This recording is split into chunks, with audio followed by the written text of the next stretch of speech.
everybody, it's Umsaki Mobley.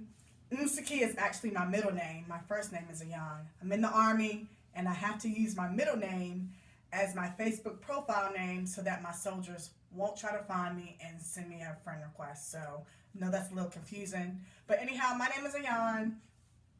I had Lipo 360 and inner thigh lipo with Dr. Harry on the 11th of December. So I'm about 5 weeks post-op, and I am coming to you today to talk about compression. So everybody's talking about compression, how important compression is. Compression has really optimized my results. I'd say around week 1 or week 2, I was really swollen. When I started focusing on compression, I'm telling you, my hourglass started coming through, baby. It's night and day. You can ask my girl Kay or Nikita. I'm WhatsApping her thinking that I'm botched. No, I wasn't botched. I just wasn't compressing like I should have. So once I got the compression on board, then I'm telling you, it's like night and day. You're not gonna look like the after pictures right after you get off the table.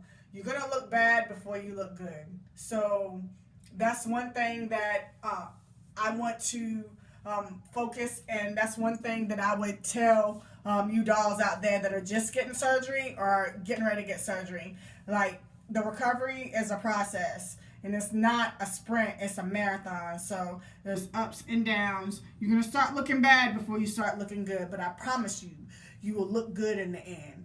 I'm in week 5, and I'm like, oh my God, I look the total opposite from what I did the second week. And I'll put a picture of what I actually look like in the comments so you all can see, whoa. Okay, so compression is essential in the recovery process. Everybody knows when you get lipo, they're actually sucking the fat out. With an instrument, they're going between your muscle and your skin. So there's a lot of bruising. There's a lot of trauma to the tissue. They're actually putting fluid in and sucking fluid out. So there's a lot of trauma and bruising. And so the compression aids your body in healing. Okay? And it also aids your body in expelling the excess water that your body has accumulated in the healing process. So the massages, that water, after your incisions close, that liquid is expelled through your lymphatic system, and you urine it out or you pee it out. So that's why it's very important for you to continue to be hydrated, drink water, all of that. But compression, okay. So there's a couple of things that you're going to need to be able to effectively compress, right? So we have our faja, okay? Got my faja.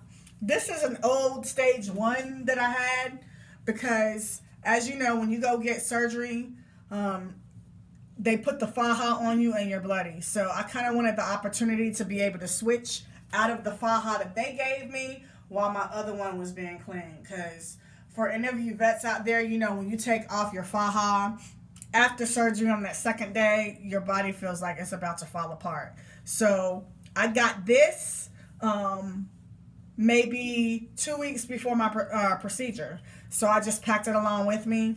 This is a large, and I got an extra large. Okay. And then I got the faja that New Life gave me, and then I got a faja that I ordered on Amazon, the stage 2 that's in the wash right now.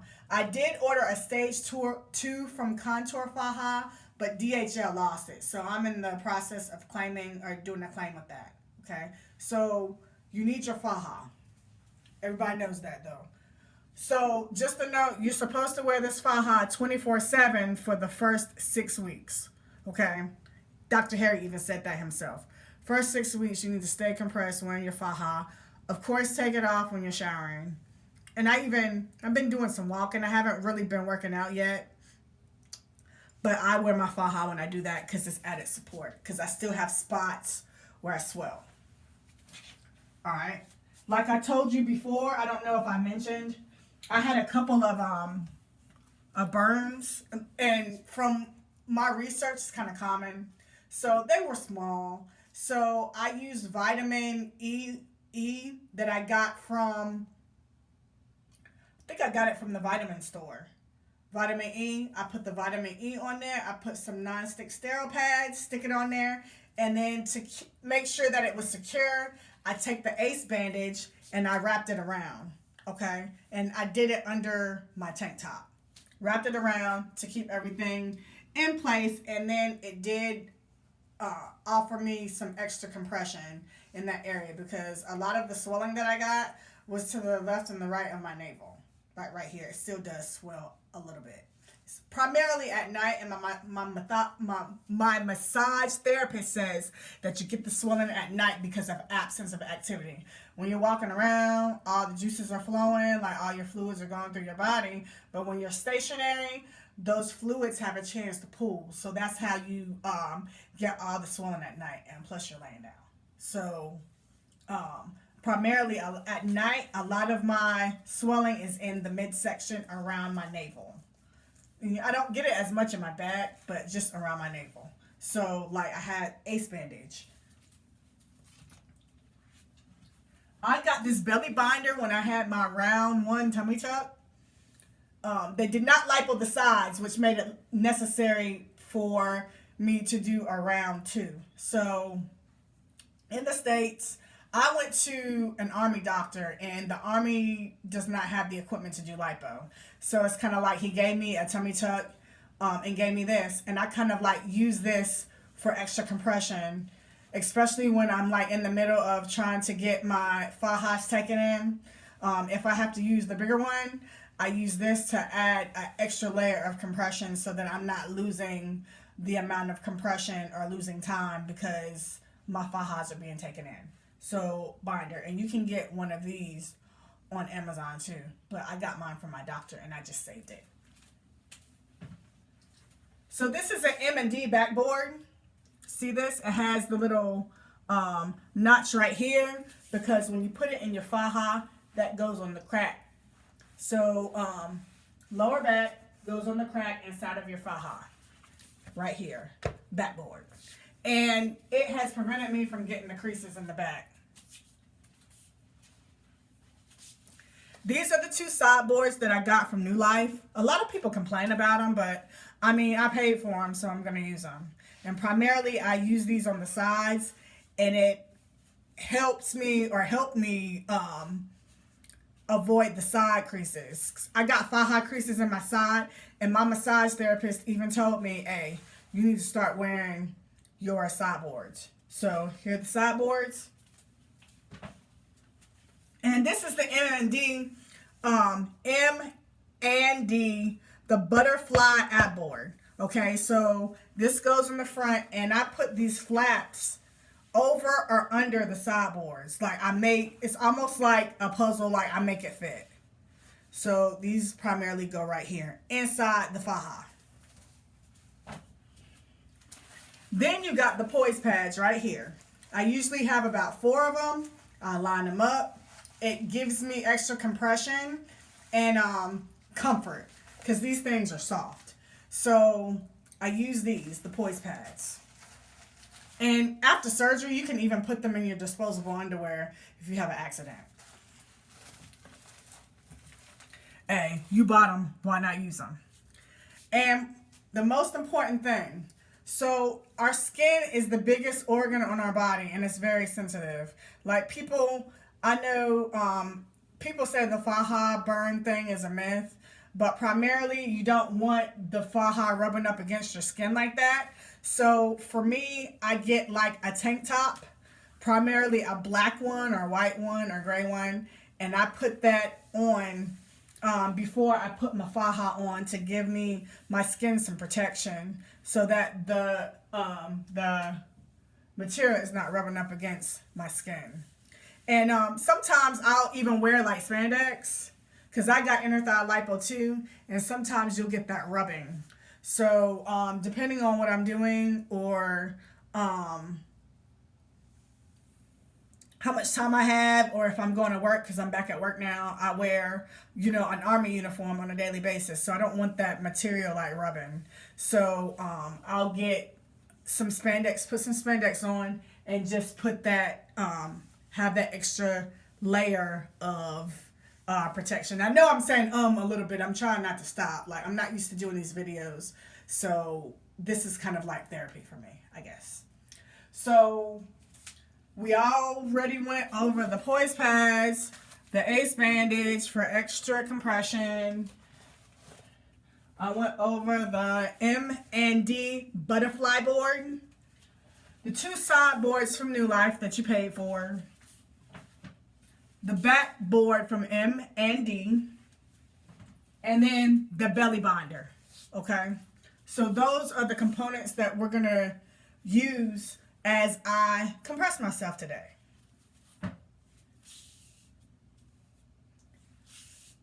And I know y'all wondering where the foam is. Like, I didn't use foam. Like, that $30 piece of foam that you get charged for, you can go to the Home Depot or the craft store or something and get a piece of that foam. Like, I felt like the poise pads were a substitute. You want something soft, and I didn't feel like the foam made a real difference. So I just did not use it. I think I used it for like a day or two, and then I got tired of it because of the way that it's shaped. It's kind of weird. It kind of bulks up. So you already bulky enough with all this stuff in your faja. So, you know, why add to it? And another thing, for me, I put underwear under the faja, and I've always been like that, and I was like that since the day after surgery. I think I wore my faja without underwear on like the first or second day after surgery, just because like I was too like weak to kind of take everything off. But my thing is, like, I have a fear of pee-peeing all over my faja. I did not have a BBL, so like I don't have the little urinal thing to use, or I don't, you know, hover over the commode forward because I can't sit on my butt. So like for me, I'm not saying it's right or wrong not to wear underwear under your faja. I'm just saying that I don't do it because I was just scared that I was going to pee all over it. And, you know, you're limited to the amount of fajas anyway. So unless you got a faja every day, like sometimes you're wearing that shit 2 days in a row. Like I only have like 3 of them. So, you know, I just did not want a pissy faja. So I elect to wear my underwear under my faja. My girls that went to the DR, shout out to them. They talk about me because they're like, you know, they're not doing all that. They're going to put their underwear over their faja. Like, their procedures were a little bit more extensive than mine. So that's just how I do it. So let's go ahead and compress. So I got my faja. Make sure that it's unbuttoned all the way. Okay. I'm going to step into it. All right. I got my tank top on. I'm going to make sure my tank top is straight. Okay. I'm going to put one shoulder on. Okay. You also got to make sure that strap is on the right thing. Make sure it's secured. I didn't even know these 2 things were unbuttoned.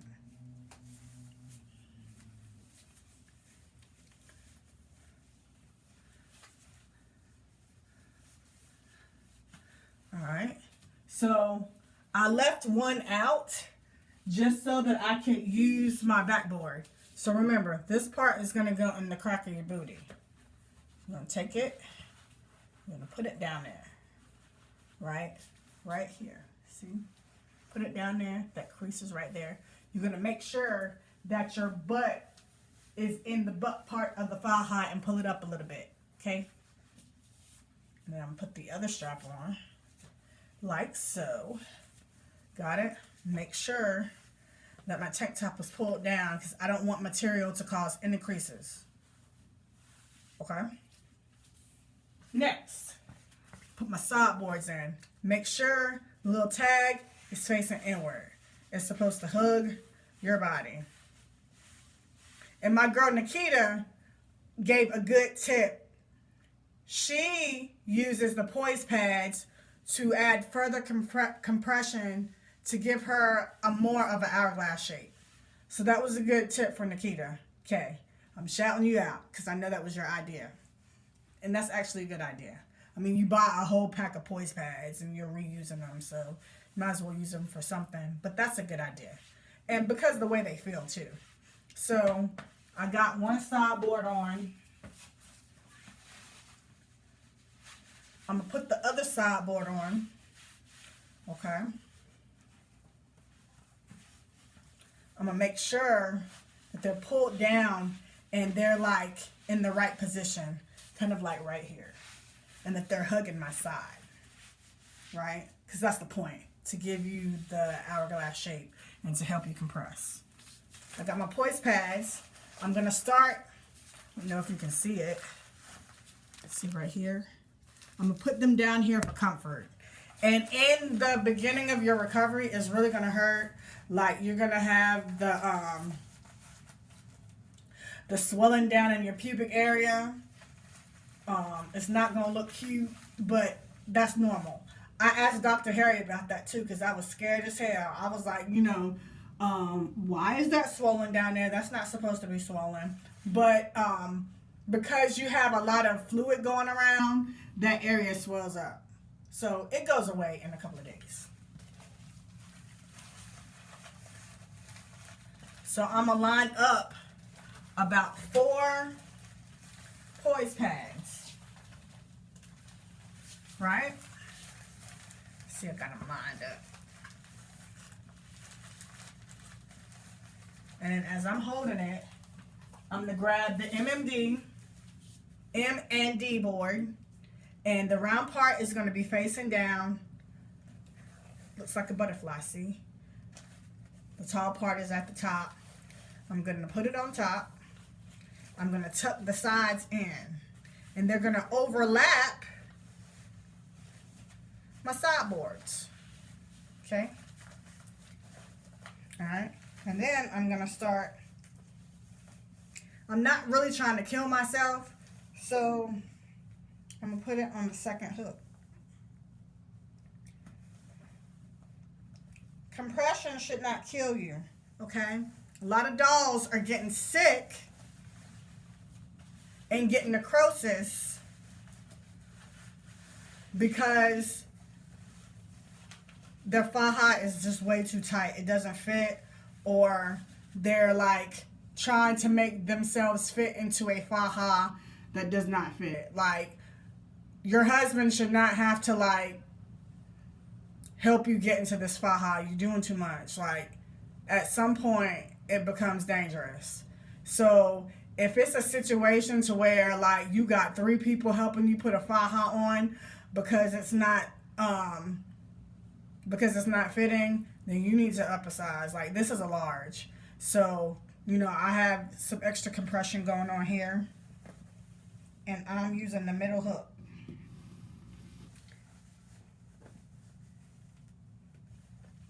And it's not extremely easy to, I'm having to pull. But I'm still able to breathe when I'm putting this faja on.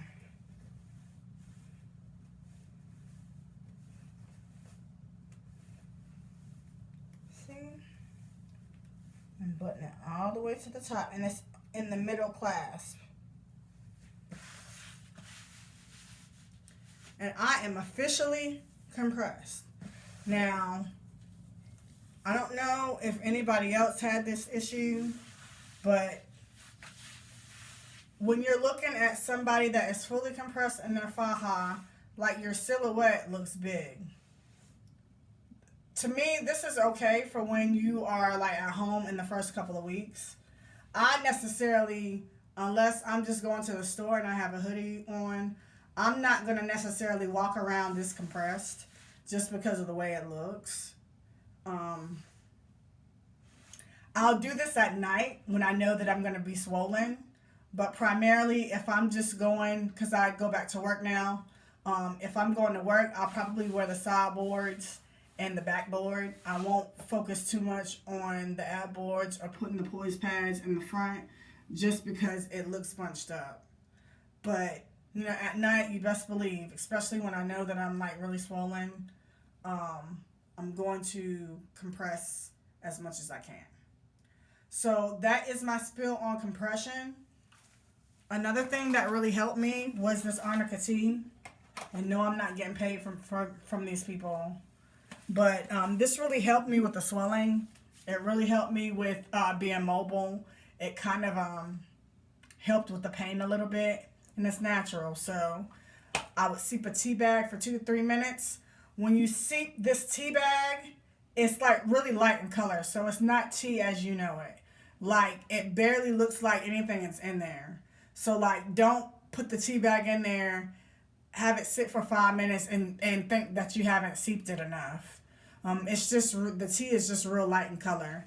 And maybe I put like maybe a half of teaspoon of raw honey in it just to stay away from like excess sugar, you know. And I would drink it before bed because, like I said before, primarily a lot of your swelling is at night because you're not moving around. And it kind of really helped with the swelling. It helped with my mood. Like, it just helped me overall. So, I mean, that's a natural remedy. Because I'm the type of person, like, I can't take narcotics but so long. Like, I'm not like a medicine person. Like, I'll pop a cup of Tylenol, muscle and pain, or whatever. But as far as, like, the narcs, like, I don't like being all loopy. So, this is how I compress. I got these tips from other people as well as picked up some tips, that helped me through my experience. Let me know what you think about what you saw in the video. Let me know if you have any questions. And like I said, I will put my before pictures down in the comments. Let me know what you think. This is my first video, so please be nice to me. I know I said a little bit, but I'm trying to work on that. I want to do other videos about some things that I've done to kind of like hack the recovery process. I mean, there's no really hacking it. Everybody has their own recovery. Everybody goes through their own process. But like I said, it's not a sprint. Recovery is a marathon. You're not going to look like the after picture a week after you get off the table. I know we see the before, we see the after, and we forget about what's in between because nobody really talks about that. So, like, that's something that I would like to change within our little circle. Try to be there to support one another more, so they will come up or have these realistic expectations. So, it's not one of those things where, yeah, like, I got lipo and just bam, like, I'm fine. Like, I'm an hourglass and I got to fix somebody. Nah, that's going to be a couple of months before you get your maximum results. Actually, up to 6 months to a year before you get the maximum results of your surgery. So that's all I got for you. Let me know what you think. I'm going to come with another video soon. Let me know what you think. Thank you for watching.